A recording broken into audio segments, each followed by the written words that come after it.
दुनिया का वो समुद्री रास्ता जहां से पूरी दुनिया का 20% यानी 1/5 कच्चा तेल और LNG गैस गुजरता है, आज जंग के मैदान में तब्दील हो चुका है।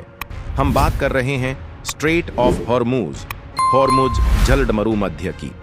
एक तरफ अमेरिकी राष्ट्रपति का दावा है कि इस समुद्री मार्ग पर अमेरिका का पूरा नियंत्रण है।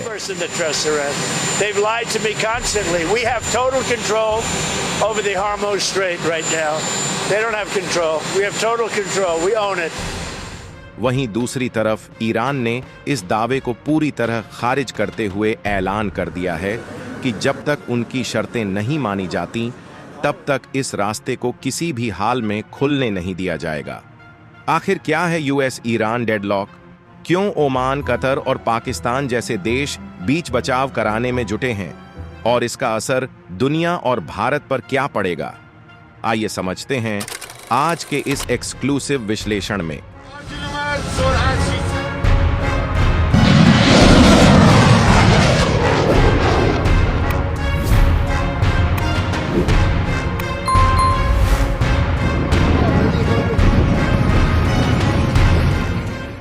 दोस्तों, ताज़ा रिपोर्ट्स के मुताबिक स्ट्रेट ऑफ हॉर्मुज में जहाज़ों की आवाजाही ऐतिहासिक निचले स्तर पर पहुंच चुकी है। युद्ध से पहले जहां रोजाना औसतन 100 से अधिक जहाज यहां से गुजरते थे, वहीं अब यह संख्या घटकर सिर्फ 4 जहाज प्रतिदिन रह गई है। अमेरिकी प्रशासन का कहना है कि वे इस क्षेत्र में सुरक्षा दे रहे हैं, लेकिन Iranian Persian gulf straight authority PGSA ने एक्स पर एक पोस्ट के जरिए साफ कहा कि अमेरिका का यह दावा कि हॉर्मुज पर अब ईरान की नाकाबंदी नहीं है, पूरी तरह से झूठा है। जब तक अमेरिका हमारी मांगे नहीं मानता, यह रास्ता बंद ही रहेगा। यहां तक कि ईरान के अर्धसैनिक संगठन बासिज के कमांडर हौज्जतुल इस्लाम हुसैन ताइब ने बयान दिया कि आज हॉर्मुज जलडमरू मध्य पूरी तरह से इस्लामिक रिपब्लिक के नियंत्रण और प्रबंधन में है।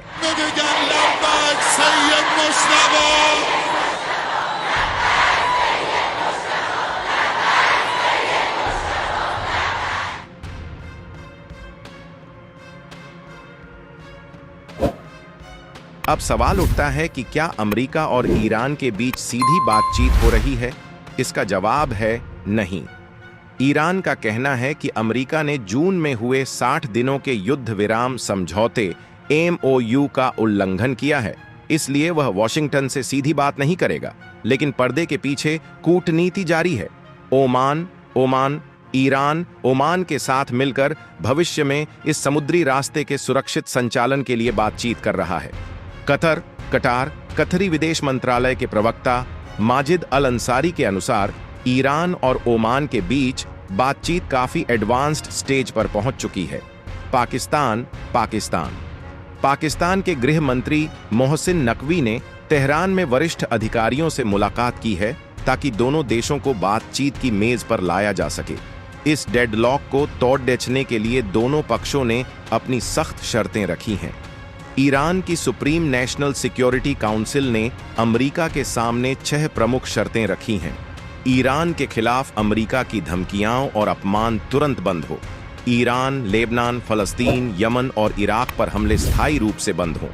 अमेरिकी नौसैनिक नाकाबंदी खत्म हो और अमेरिका अपनी सेना इस क्षेत्र से हटाए। पिछले 2 थपे गए युद्धों के नुकसान का मुआवजा कॉम्पेंसेशन दिया जाए। ईरान पर लगे सभी आर्थिक प्रतिबंध सैंक्शंस हटाए जाएं। अमेरिका द्वारा फ्रीज की गई ईरानी संपत्तियों को बिना शर्त बहाल किया जाए।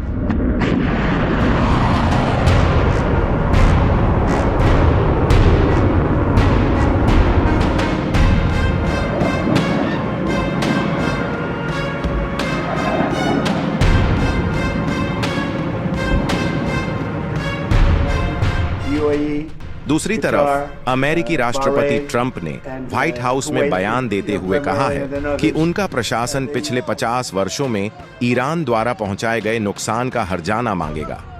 अमेरिका का दावा है कि इस संघर्ष में 52,000 लोग मारे जा चुके हैं और वह ईरान से इसकी भरपाई की मांग कर रहा है। कूटनीतिक विशेषज्ञों का मानना है कि दोनों देशों के तीखे बयानों के बावजूद एक रास्ते की उम्मीद बाकी है। सेंटर फॉर इंटरनेशनल पॉलिसी के वरिष्ठ शोधकर्ता नेगार मोर्ताजावी का कहना है कि अगर दोनों पक्ष थोड़ा समझौता करने को तैयार हों, तो युद्ध रोककर हॉर्मुज को फिर से खोलने का रास्ता निकल सकता है। लेकिन अगर ऐसा नहीं हुआ, तो यह एक लंबी और अंतहीन लड़ाई में बदल जाएगा। इसके अलावा रक्षा विशेषज्ञों के अनुसार अमेरिका में अंदरूनी दबाव भी बढ़ रहा है। रक्षात्मक मिसाइलों और गोला बारूद डिफेंसिव म्यूनिशंस की कमी के चलते अमेरिका ईरान पर बड़े स्तर का हमला करने से कतरा रहा है। दोस्तों, स्ट्रेट ऑफ हॉर्मूज सिर्फ दो देशों का विवाद नहीं है, यह पूरी दुनिया की अर्थव्यवस्था से जुड़ा मामला है। अगर यह नाकाबंदी लंबे समय तक चली, तो वैश्विक स्तर पर तेल की कीमतें आसमान छू सकती हैं और महंगाई का एक नया दौर शुरू हो सकता है। क्या अमेरिका ईरान की कुछ शर्तों को मानने पर मजबूर होगा, या फिर मिडिल ईस्ट में एक और लंबे युद्ध की शुरुआत हो चुकी है? आपकी इस पर क्या राय है? हमें कमेंट सेक्शन में जरूर बताएं। अगर आपको यह विश्लेषण पसंद आया हो, तो वीडियो को लाइक करें, दोस्तों के साथ शेयर करें और चैनल को सब्सक्राइब करना न भूलें। धन्यवाद।